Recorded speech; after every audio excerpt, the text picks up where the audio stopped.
अस्सलाम वालेकुम मित्रों, पीरियोडिक टेबल में આપણે આજે આગળ અભ્યાસ કરીએ। આધુનિક આવર્ત નિયમ વિશે લખો। કઈ રીતે આધુનિક આવર્ત નિયમ ડેવલપ કરવામાં આવ્યો। હેનરી મોસ્લોએ સૌપ્રથમ સહકિરણ વર્ણપટની લાક્ષણિકતાઓ જે પરમાણુ ક્રમાંક વિરુદ્ધ આવૃત્તિનો અભ્યાસ કર્યો તો એ સીધી રેખા સ્વરૂપે મળે। √V/Z નો સીધો આલેખ મળ્યો, પણ આવૃત્તિ વિરુદ્ધ પરમાણુ ક્રમાંકનો સીધો આલેખ મળતો નથી। આથી એવું નક્કી થયું કે તત્વના પરમાણુય ભાર કરતાં પરમાણુ ક્રમાંક મૂળભૂત ગુણધર્મ ધરાવે છે, જે આધુનિક આવર્ત નિયમ તરીકે ઓળખવામાં આવે। તત્વના ભૌતિક અને રાસાયણિક ગુણધર્મ તેના પરમાણુ ક્રમાંકને આવર્તનીય છે। પ્રથમ પરમાણુ ભાર લીધો હતો તે નથી, પરંતુ પરમાણુ ક્રમાંક છે, એ આધુનિક આવર્ત નિયમ કહેવાશે। આધુનિક આવર્ત નિયમનું આવર્ત કોષ્ટકનું આપણે વર્તમાન સ્વરૂપ જોઈએ। તેમાં આવર્ત છે, આડી હરોળને મેન્ડેલીફે આવર્ત કીધી, જે 7 છે, અને સમૂહ છે 18। પ્રથમ બે આવર્તની અંદર હાઇડ્રોજન અને હિલિયમ છે। એના પછીના તત્વોની સંખ્યા નીચે પ્રમાણે: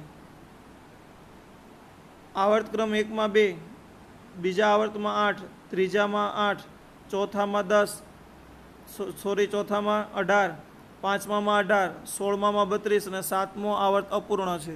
હજી તેમાં જગ્યાઓ ખાલી છે, એટલે અપૂર્ણ આવર્ત તરીકે તેને ઓળખવામાં આવે છે। એટલે 7મો આવર્ત છે એ અપૂર્ણ આવર્ત થશે। એમાં હજી સંપૂર્ણ તત્વ શોધાયેલા નથી, જગ્યા ખાલી છે, એટલે 7મો અપૂર્ણ આવર્ત। ત્યારબાદ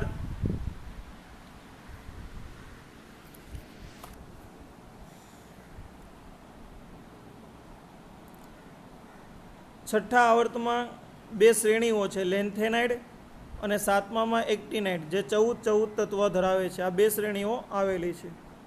સમૂહની વાત જોઈએ। સમૂહ એટલે ઊભા સ્તંભને કુટુંબ તરીકે ઓળખવામાં આવે છે। તે દરેકની બાહ્ય કોષની ઇલેક્ટ્રોન રચના સમાન હોય છે, માટે એને ઊભા સ્તંભમાં ગોઠવવામાં આવેલા તત્વો છે। કુલ 18 સમૂહ છે, જેને 1A થી 7B સુધી IUPAC પ્રમાણે અને 1 થી 18 એવા સ્થાન આપવામાં આવેલા છે। આધુનિક આવર્ત કોષ્ટક શેના પર આધારિત છે તે સ્પષ્ટ કરો। પરમાણુ ક્રમાંક એટલે કે કેન્દ્રના વીજભાર જેટલો જ હોય, પ્રોટોન અને ઇલેક્ટ્રોનની સંખ્યા, તો પ્રોટોનની સંખ્યા, અથવા તટસ્થ પરમાણુમાં રહેલા ઇલેક્ટ્રોનની સંખ્યા જેટલો હોય છે પરમાણુ ક્રમાંક। સંયોજનના ભૌતિક કે રાસાયણિક ગુણધર્મ છે તે ઇલેક્ટ્રોન રચના ઉપર આધાર રાખે, અને સમયાંતરે આધુનિક આવર્ત કોષ્ટકમાં આવું જોવામાં આવ્યું કે કેટલાક તત્વો રાસાયણિક પ્રક્રિયાઓ તેની સંયોજકતા પર આધાર રાખે છે, જ્યારે બીજા કેટલાક ઇલેક્ટ્રોન રચના ઉપર આધાર રાખતા હતા। તો મિત્રો, તમે ટેક્સ્ટ બુકમાં જોઈ શકશો એ આધુનિક આવર્ત કોષ્ટકનું ટેબલ આવું છે, જેની અંદર તમને કહું તો આ S વિભાગ છે, પ્રતિનિધિ સમૂહ તરીકે તેને ઓળખવામાં આવે। તેમાં બે સમૂહ છે, સમૂહ 1 અને 2। આડી હરોળ છે એ બધી આવર્ત થશે 6 અને 7। તો 7મો અધૂરો આવર્ત છે ને, તો જુઓ અહીંયા ખાલી જગ્યા પડી છે, ખાનાઓ, ઇલેક્ટ્રોન રચના નથી દર્શાવી, એટલે અધૂરો। S પછી આ વિભાગ છે P વિભાગ, એના વચ્ચે S અને P ની વચ્ચે વિભાગ આવેલો છે, D વિભાગ છે, અને છેલ્લે અહીંયા F વિભાગ છે, જેને આંતર સંક્રાંતિ તત્વ તરીકે ઓળખવામાં આવે। એટલે કે આધુનિક આવર્ત કોષ્ટકમાં 4 વિભાગ છે, S, P, D અને F। S ડાબી બાજુ, જમણી બાજુ P, વચ્ચે D, અને નીચે બે લાઇન છે જેને આપણે F વિભાગ તરીકે ઓળખીએ છીએ। હવે 100 કરતાં વધારે તત્વોનું નામકરણ કેમ કરવું એના માટેની વાત।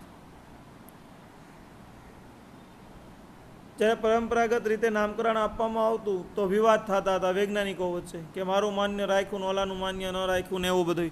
તો આયુપીએસસી પદ્ધતિએ એવું વિચાર્યું કે વિવાદ ન થાય એટલા માટે કેટલાક સામાન્ય નિયમો સૂચવા કે એ નિયમોને આધારિત વૈજ્ઞાનિક નામ બનાવશે તો વેલિડ કહેવાશે, બાકી પોતાના મુજબ નામ બનાવશે તો વેલિડ કહેવાશે નહીં.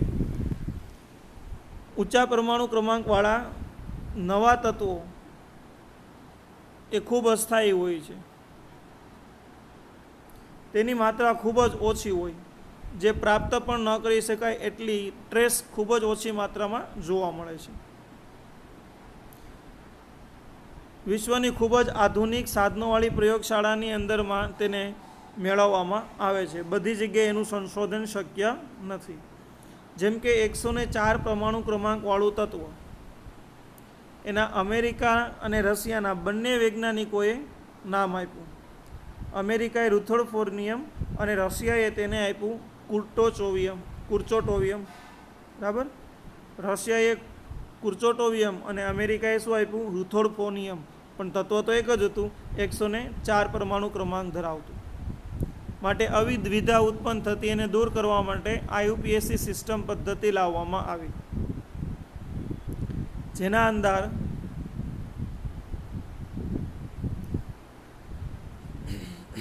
0 અંક હોય તો નીલ અને ટૂંકું સ્વરૂપ એન કહેવાશે. આ કોષ્ટક યાદ રાખવાનું, એના ઉપરથી આપણે સરળતાથી બનાવી શકશું. 1 માટે અન, યુ, 2 માટે બાય, બી, 3 માટે ટ્રાય, ટી, 4 માટે ક્વાડ, ક્યુ, 5 માટે પેન્ટ, પી, 6 માટે હેગ્સ, એચ, 7 માટે સેપ્ટ, એસ, 8 માટે ઓક્ટ, ઓ, 9 માટે ENN ઇન અને ઈ એનું ટૂંકું સ્વરૂપ છે. મિત્રો, નીટની એક્ઝામમાં આમાંથી એમસીક્યુ પૂછાઈ ગયો, એટલે ખૂબ મોસ્ટ આઈએમપી છે એમસીક્યુની દ્રષ્ટિએ આ ટોપિક. અને ખાસ તમે યાદ કરજો, મગજ કરજો, બાય હાર્ટ કરજો. અને સાવ સિમ્પલ છે. એક વખત આ કોષ્ટક આવડી જાય પછી હમણાં ટ્રીક તમને શીખવાડી દઈશ તો સરળતાથી તમે બનાવી શકશો નામ. હવે મિત્રો, આ કેટલાક તત્વો આપણને આપ્યા છે. આયુપીએસસી દ્વારા સ્વીકારેલું નામ એ પૂછવામાં આવ્યું હતું પરમાણુ ક્રમાંકવાળું. આ ટેબલમાંથી લાસ્ટ નીટની જે એક્ઝામ ગઈ એમાંથી પ્રશ્ન પૂછાઈ ગયો, એટલે ખાસ યાદ રાખજો. અને આ ભાગ પૂછાણો હતો કે 106 તત્વવાળા 106 પરમાણુ ક્રમાંક તત્વનું આયુપીએસસી દ્વારા સ્વીકૃત નામ કયું છે?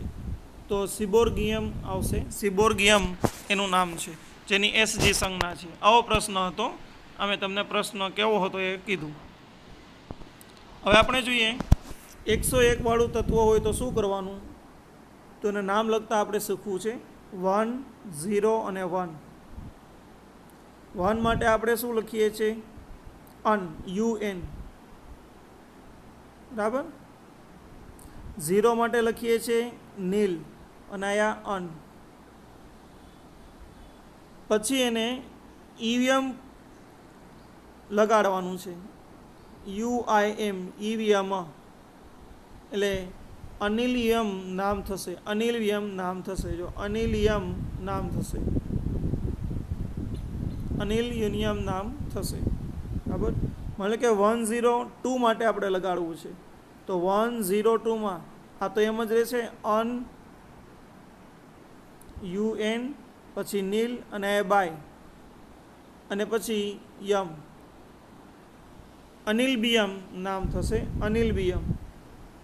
આ 3 માટે ટ્રાય તો અનિલ ટ્રિયમ. 4 માટે છે ક્વાડ તો અનિલ કોડિયમ. 5 માટે પેન્ટ તો અનિલ પેટિયમ. 6 માટે હેક્સ તો અનિલ હેક્ઝિયમ. 7 માટે સેપ્ટ અનિલ સેપ્ટિયમ. 8 માટે ઓક અનિલ ઓક્ટિયમ. 9 માટે 9 છે તો અનિલ ઇનિયમ. અને 110 માટે અનનિલિયમ, કારણ કે UN પછી નીલ માટે અને ઈયમ અનનિલિયમ થશે. બરાબર. 101નું મેન્ડેલિનિયમ નામ છે, 102નું નોબેલિયમ છે, 103 લોરેન્સિયમ, 104 રુથોડફોરિયમ, 105 ડુબિયમ, 106 સિબોર્ગિયમ,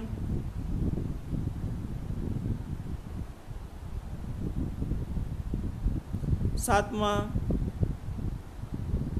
બોહરિયમ, 8માં હાસિયમ, 9માં મેન્ટેનિયમ, 110માં દ્રસ્ટાડિયમ, 111માં રોન્ઝેનિયમ, પછી 112 કોપરનિશિયમ, 13નું નામ નથી, 14માં ફોલોરિયમ, 16માં લિવર મોરિયમ. આ એના નામ છે, બરાબર, અને એની સંજ્ઞા. તો 11થી આપણે જોઈએ મિત્રો, ત્રણેયમાં અન છે અને છેલ્લે યમ. અનિનિયમ નામ થશે, અનિનિયમ 3 વખત અનન છે એટલે અનનિયમ નામ થાય. અનનબિયમ, અનન્ટ્રિયમ, અનનક્વાડિયમ, અનનપેન્ટિયમ, અનનહેક્ઝિયમ, અનનસેપ્ટિયમ, અનનઓક્ટિયમ એવા અલગ અલગ નામ દર્શાવી શકાય. મિત્રો 113, 15 અને 17 ને 18 પરમાણુ ક્રમાંક તત્વો હજી શોધાયા નથી એટલે એની ખાલી જગ્યા રાખેલી છે. અને પરંતુ એના નામ મુજબ 3 અક્ષરવાળી સંજ્ઞા માત્ર આપવામાં આવેલી છે. શબ્દ મૂકી અને પછી ઈએમ લગાડી દેવાનું એટલે બનશે.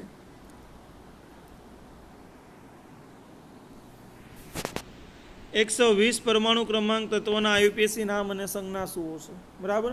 હવે 120 માટે 1, 2 અને 0 પ્લસ ઈવીએમ લગાડવાનું છે. બરાબર. અહીંયા આવશે અન, પછી બાય અને એનિલ અને યમ. અનબિલિયમ એનું નામ થશે, અનબિનિલિયમ નામ થઈ. પ્રથમ આયા જે છે યુ, આયા યુ, બી અને નીલ માટે આપણે એન લગાડીએ છીએ એટલે એન, આ એન એટલે યુ બી એન, આ એનું ટૂંકું સ્વરૂપ થશે. 106 માટે મિત્રો તો 1, 0 અને 6 અનિલ હેગ્સ, UNH, બરાબર, અનિલ હેગ્સ.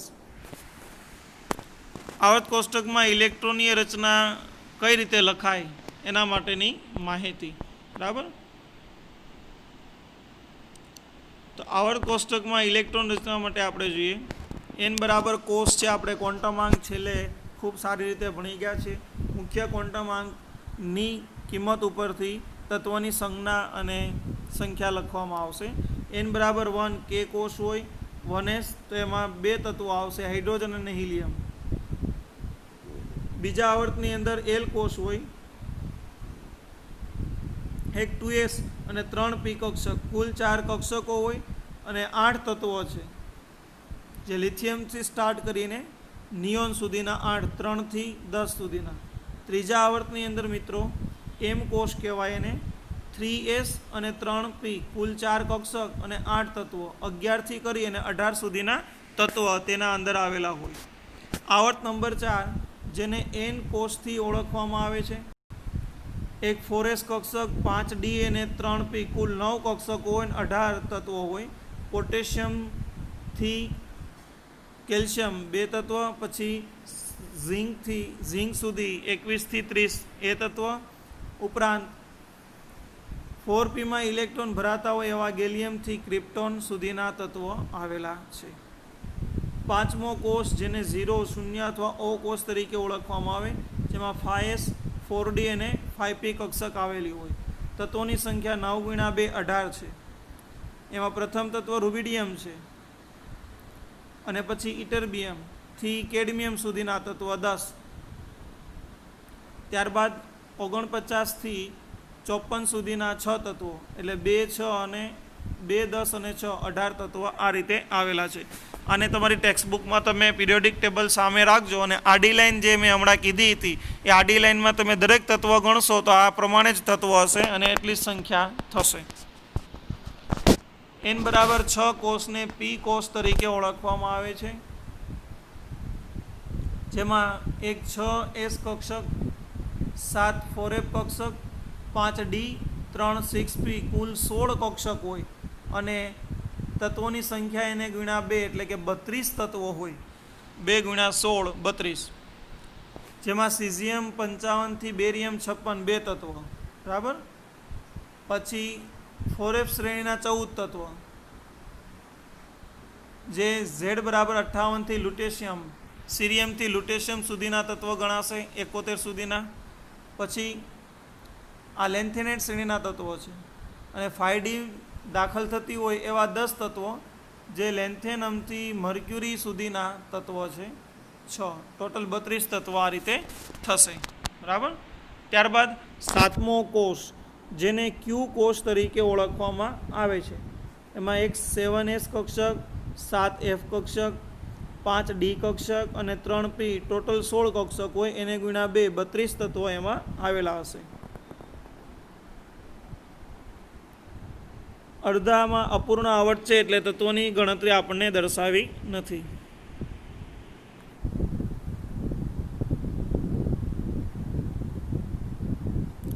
માન્યું કે પાંચમા આવર્તની અંદર 18 તત્વો છે, એ કઈ રીતે સમજાવી શકાય, એવો એક કોયડો પૂછ્યો છે, જોઈએ.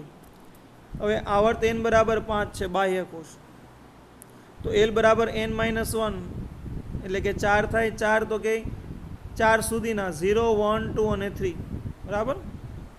0, 1, 2 અને 3, બરાબર, એ 4 તત્વો હોય. l બરાબર 0 તો s 5s, બરાબર. n બરાબર 5 આપ્યું છે. l બરાબર 1 તો p 5p, l બરાબર 2 તો d પણ 4d આવે, 5d નો આવે. l બરાબર 3 તો f 3f આવે, બરાબર, જે 3f શક્ય નથી. આમ કુલ કક્ષક જુઓ તો 1s, 3p અને 5d, ટોટલ જે છે એ 9 કક્ષક થશે. 9 ગુણ્યા 2 એટલા ઇલેક્ટ્રોન થાય, 18 ઇલેક્ટ્રોન. અને શક્તિનો ક્રમ 5d, 5s, 4d અને 5p આવશે.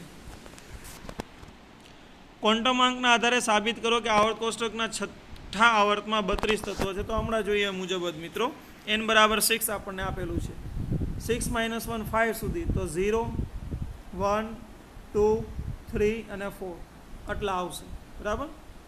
હવે 0માં s, પછી p, બરાબર, પછી d અને f, આ બધાનો સરવાળો કરો તો એ પ્રાપ્ય કક્ષક 16 થશે, અને 16 ગુણ્યા 2, 32 ઇલેક્ટ્રોન આવે.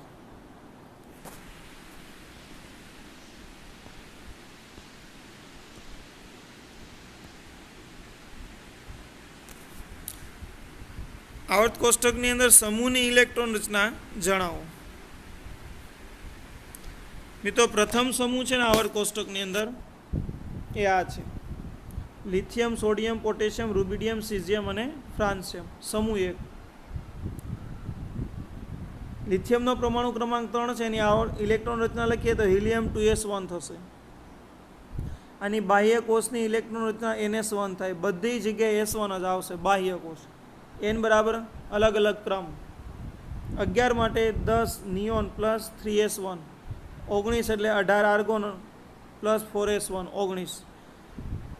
37 રૂબિડિયમ એટલે 36 ક્રિપ્ટોન પ્લસ 1, 37 એટલે કે 5s1 નો 1 અને 36 ક્રિપ્ટોનના. સીઝિયમમાં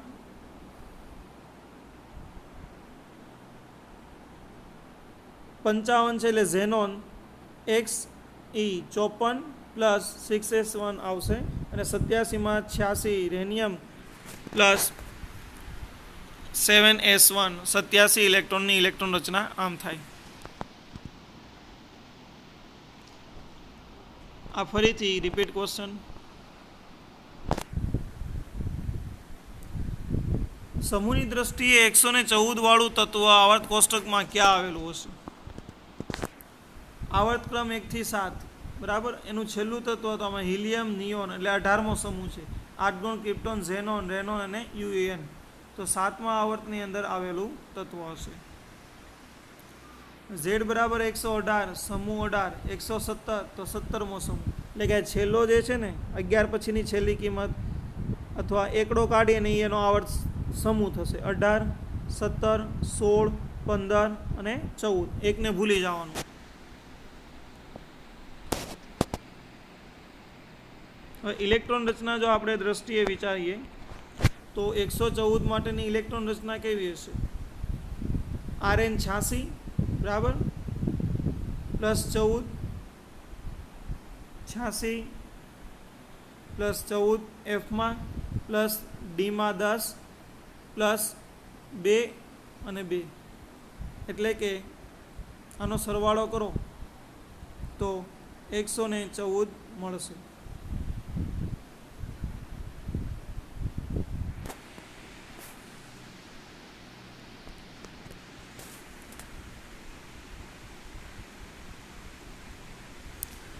1થી 7 પ્રથમ અને અંતિમ તત્વોના નામ સંજ્ઞાને ટૂંકા સ્વરૂપ દર્શાવો. પહેલો આવર્ત છે એમાં હાઇડ્રોજન, બીજામાં લિથિયમ, ત્રીજામાં સોડિયમ, ચોથામાં પોટેશિયમ, પાંચમામાં રૂબિડિયમ, છઠ્ઠામાં સીઝિયમ ને સાતમામાં ફ્રાન્સિયમ. આ પહેલો સમૂહ છે. પહેલા સમૂહની સામે આવર્ત 1થી 7 હોય, જેની સંજ્ઞા આ રીતે છે. પછી અંતિમ તત્વ, એનું અંતિમ તત્વ આયા હિલિયમ, આયા લિથિયમ છે તો નિયોન, સોડિયમ છે તો આર્ગોન 18, આ ક્રિપ્ટોન બરાબર 36, આ રૂબિડિયમ, આ ઝેનોન, રૂબિડિયમ છે તો ઝેનોન 54, ટેનિન 86 અને યુયુઓ અનનઓક્ટિયમ હશે. શા માટે એક જ સમૂહમાં આવેલા તત્વોના ભૌતિક અને રાસાયણિક ગુણધર્મ સમાન હોય? આવુભાવના ઇલેક્ટ્રોનની ગોઠવણીના સિદ્ધાંતને આપણે યાદ કરીએ તો એના પ્રમાણે આપણે જવાબ આપી શકીએ છીએ આવર્તનો. અને સમૂહ માટે એક કુટુંબની રચના કરવામાં આવી છે, જેમાં સમાન ગુણધર્મ ધરાવતા તત્વોની બાહ્યતમની કોષ ઇલેક્ટ્રોન સંખ્યા સમાન હોય માટે ગુણધર્મ સમાન થાય. આવર્ત કોષ્ટકમાં કેટલા વિભાગ છે અને તે શેના ઉપર આધાર રાખે છે એ જોઈએ. આવર્ત કોષ્ટકના 4 વિભાગ એસપીડીએફ છે, જે આપણે જોઈ શકીએ છીએ. આ એસ વિભાગ પ્રથમ જે છે એ એસ વિભાગ, દ્વિતીય વિભાગ જે છે એ આ ડી વિભાગ છે, વચ્ચે જમણી બાજુ જે છે એ પી વિભાગ છે, અને નીચે નો વિભાગ છે એને એફ વિભાગ તરીકે ઓળખવામાં આવે છે. તો આટલા એના આવર્ત કોષ્ટકના વિભાગ છે. તત્વોના વર્ગીકરણ માટે જે અપવાદ ઉપાધિયા છે ને એ અપવાદ વિશે સમજાવો એવું કીધું છે આપણને. આવર્ત કોષ્ટકમાં અપવાદ માટે એક હાઇડ્રોજનનું સ્થાન એ ખૂબ અપવાદ છે, અને હિલિયમનું સ્થાન. બરાબર. હાઇડ્રોજન છે ને એ એસ ઇલેક્ટ્રોન ધરાવે છે એક જ એસ કક્ષકમાં, માટે તેનું સ્થાન સમૂહ 1ના એસ વિભાગમાં આલ્કલી ધાતુ સાથે હોવું જોઈએ. જો એક ઇલેક્ટ્રોન હાઇડ્રોજન મેળવે તો સંપૂર્ણ અષ્ટક રચના કરી અને સમૂહ 18માં આવેલા તત્વ જેવી ઉમદા ઇલેક્ટ્રોન રચના પણ પ્રાપ્ત કરી શકે છે. એટલે કે તેનું સ્થાન 18મા સમૂહમાં હોવું જોઈએ. એટલે કે હાઇડ્રોજનનું વર્તન હેલોજન સમૂહના તત્વ જેમ છે. હેલોજન સમૂહ પણ એક ઇલેક્ટ્રોન મેળવીને ઉમદા વાયુમાં રૂપાંતર પામે. એટલે કે હેલોજનને ગુણધર્મ હેલોજન જેવા છે, આલ્કલી જેવા છે અને નિષ્ક્રિય તત્વ જેવા છે. પરંતુ આવર્ત કોષ્ટકમાં આ ત્રણેય ગુણધર્મ નહીં, એને સૌથી અલગ રીતે સ્થાન આપવામાં આવેલું છે. આપણે જોઈ શકીએ છીએ મિત્રો, સૌથી અલગ એનું સ્થાન. જો હાઇડ્રોજનને અહીંયા સૌથી અલગ સ્થાનથી આપવામાં આવેલું છે. નથી પી વિભાગમાં કે નથી એસ વિભાગમાં, પરંતુ માત્ર એ ક્યાં છે, વચ્ચે અહીંયા અલગથી દર્શાવવામાં આવેલું છે. હવે હિલિયમ માટેની એવી પણ કેમિસ્ટ્રી છે, એ જોઈએ. હિલિયમ માટે શું છે? આ 1s2 ઇલેક્ટ્રોન રચના અનુસાર એસ વિભાગનું તત્વ હોવું જોઈએ, પરંતુ સમૂહ 18ના તત્વ સાથે એને મૂકવામાં આવ્યું છે, કારણ કે એની પૂર્ણ અષ્ટક રચના ધરાવે છે. એનો કોષ સંપૂર્ણપણે 1s2 ઇલેક્ટ્રોન ધરાવેલું છે, જે ઉમદા વાયુ જેવા લક્ષણો ધરાવે છે, માટે એને પી વિભાગમાં મૂકવામાં આવેલું છે સમૂહ 18ની અંદર પ્રથમ તત્વ તરીકે. હાઇડ્રોજન અને હિલિયમનું સ્થાન. તો આ રિપીટ ક્વેશ્ચન થયું. હવે આવર્ત કોષ્ટકના જુદા જુદા વિભાગ વિશે સમજાવવાનું છે. એમાં આપણે જોઈએ પહેલાં એસ વિભાગ. એસ વિભાગના તત્વો, એની અંદર એસ કક્ષકમાં ઇલેક્ટ્રોન દાખલ થાય, ઇલેક્ટ્રોન એસ કક્ષકમાં દાખલ થાય તે તત્વને એસ વિભાગના તત્વ તરીકે ઓળખવામાં આવે છે. ખાસ કરીને સમૂહ 1 અને સમૂહ 2 આવેલા છે. સમૂહ 1નું નામ આલ્કલી તત્વ છે અને બીજાને આલ્કલાઇન અર્થ તત્વ તરીકે ઓળખવામાં આવે છે. સમૂહ 1ની બાહ્યતમ ઇલેક્ટ્રોન રચના NS1 છે, જ્યારે સમૂહ 2ની બાહ્યતમ ઇલેક્ટ્રોન રચના NS2 છે. જોઈએ હવે એની લાક્ષણિકતાઓ. એની આયનીકરણ એન્થાલ્પીનું મૂલ્ય ખૂબ ઓછું હોય, કારણ કે બાહ્ય કોષનો એક ઇલેક્ટ્રોન સરળતાથી દૂર કરી શકાય ઓછી એન્થાલ્પી તાપમાન આપીને. એ સરળતાથી ઇલેક્ટ્રોન ગુમાવીને +1 આલ્કલી આયન ધાતુઓ તરીકે વર્તે છે અને 2 ઇલેક્ટ્રોન ગુમાવીને આલ્કલાઇન ધાતુઓ તરીકે વર્તે છે. ઉપરથી નીચે તરફ સમૂહમાં જઈએ એમ ધાતુનું લક્ષણ અને પ્રતિક્રિયાત્મકતામાં વધારો થાય છે. કુદરતમાં શુદ્ધ સ્વરૂપે મળતા નથી. લિથિયમ અને બેરિલિયમ એ S વિભાગના તત્વો આયનીય લાક્ષણિકતાઓ ધરાવે છે. મિત્રો, આ 4 વિભાગની લાક્ષણિકતા મોસ્ટ આઈએમપી છે. At the point of view of all competitive exam as well as the board examination, so you remember it, prepare well. If you have any doubt, any question, any query, then ask me anytime. Now, P વિભાગના તત્વો વિશે માહિતી.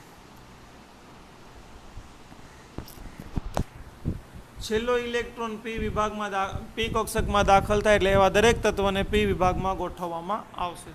તેની સામાન્ય electron રચના NS2NP1 થી NS2NP6 સુધીની છે. તેના અંદર ઉમદા વાયુઓ છે જેની ઇલેક્ટ્રોન રચના NS2NP6 તરીકે લેવામાં આવે છે. 18માં સમૂહમાં આવેલા હોય. સંયોજકતા કોષમાં સંપૂર્ણ ઇલેક્ટ્રોન ભરાયેલા હોવાથી તેને ઉમદા વાયુ કહેવામાં આવે છે. તેની સ્થાયી અવસ્થાને બદલવી ખૂબ જ મુશ્કેલ હોય છે, કારણ કે સ્થાયી અષ્ટક રચના હોય તો એને અસ્થાયીમાં લાવવા માટે ખૂબ જ વધારે મુશ્કેલી આપણને પડે છે. તે સક્રિયતા અથવા પ્રતિક્રિયાત્મકતા ખૂબ જ ઓછી હોય. બીજા તત્વો હેલોજન તત્વો, એટલે બધા તત્વો વિશે વાત આપણને આપી છે. P વિભાગના તત્વોમાં ઉમદા સમૂહ 18થી શરૂઆત કર્યું છે. ઉમદા વાયુ પહેલાં અધાતુના રાસાયણિક ગુણધર્મમાં અગત્યના છે. સમૂહ 17માં તેનું સ્થાન છે, તેને હેલોજન કહેવામાં આવે. ઊંચી ઇલેક્ટ્રોન પ્રાપ્ત એન્થાલ્પી ધરાવે છે. એક ઇલેક્ટ્રોન સ્વીકારીને ઉમદા બને છે. એ ખોટું છે, 2 નો આવે, 1 આવે. બરાબર. ઉમદા વાયુ જેવી સ્થાયી અષ્ટક રચના પ્રાપ્ત કરે છે. FCl, Br અને I હેલોજન તત્વ છે. ત્યાર પછી સમૂહ 16 એ ચાલ્કોજન તત્વ. ઉમદા વાયુ પહેલાં અધાતુઓની રાસાયણિક રીતે અગત્યનું 16મું સમૂહ ચાલ્કોજન તરીકે ઓળખવામાં આવે છે. એ ઊંચી ઋણ ઇલેક્ટ્રોન પ્રાપ્ત એન્થાલ્પી ધરાવે છે. સરળતાથી ઇલેક્ટ્રોન સ્વીકારીને ઉમદા વાયુ જેવી ઇલેક્ટ્રોન રચના પ્રાપ્ત કરે છે. ઓક્સિજન, સલ્ફર, સેલિનિયમ અને ટેલ્યુરિયમ એ ચાલ્કોજન તત્વો છે. હવે ધાતુ અને અધાતુ બંનેના લક્ષણ ધરાવતા હોય એવા તત્વો. તો P વિભાગમાં ડાબીથી જમણી તરફ જતા અધાતુ લાક્ષણિકતામાં વધારો થાય છે. ઉપરાંત ઉપરથી નીચે તરફ આવતા ધાતુ લક્ષણમાં વધારો થાય છે. P વિભાગમાં ઉપરથી નીચે તરફ આવીએ તેમ ધાતુનું લાક્ષણિકતા વધે, એટલે કે નીચે બધી ધાતુઓ છે, ઉપર અધાતુઓ છે અને વચ્ચે અર્ધ ધાતુઓ છે. ડાબી બાજુથી જમણી બાજુ તરફ જાઓ એમ ધાતુના ગુણધર્મ ઘટે, એટલે કે અધાતુનું વલણ વધે.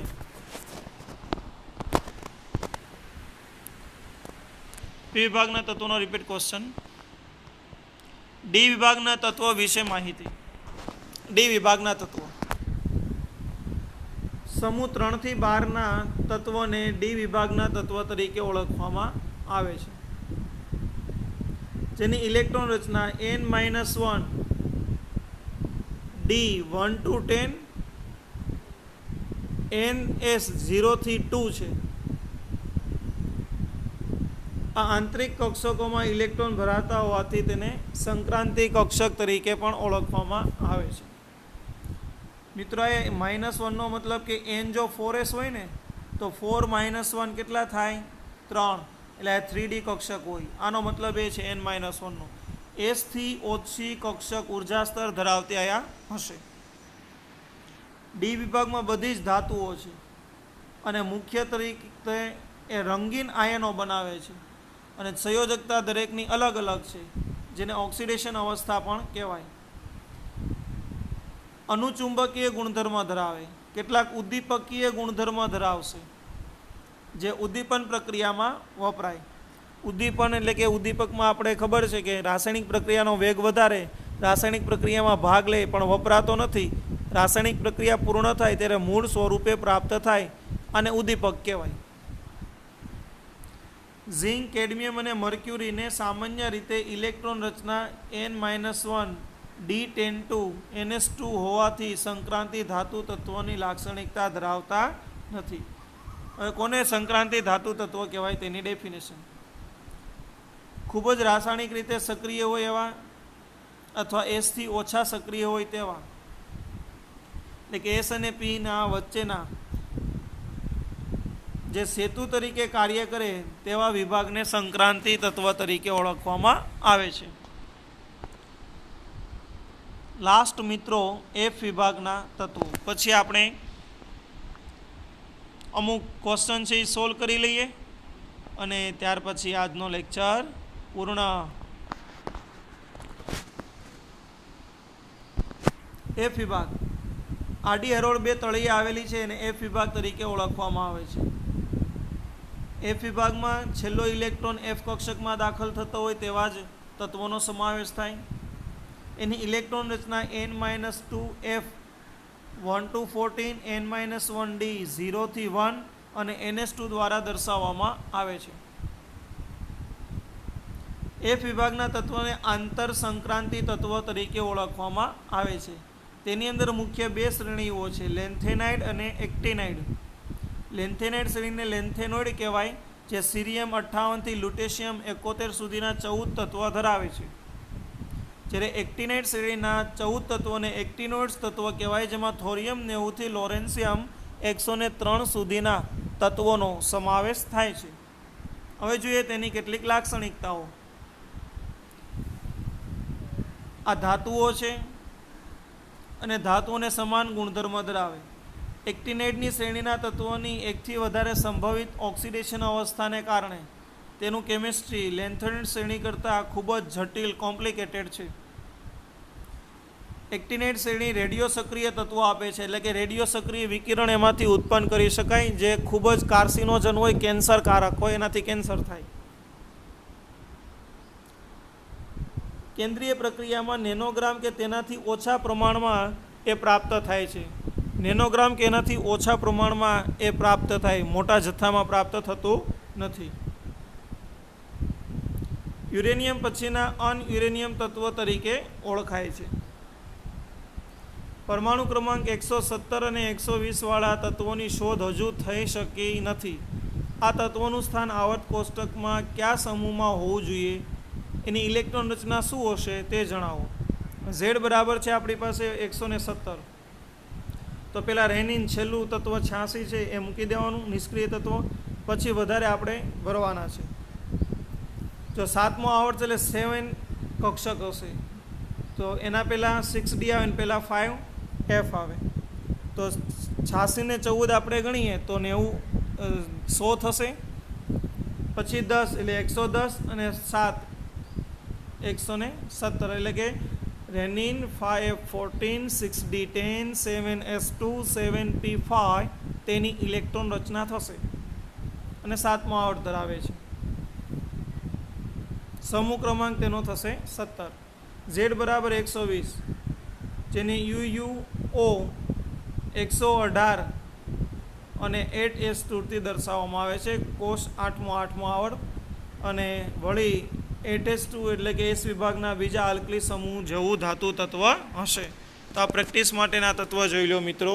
આ તમે તમારી જાતે સોલ્વ કરજો.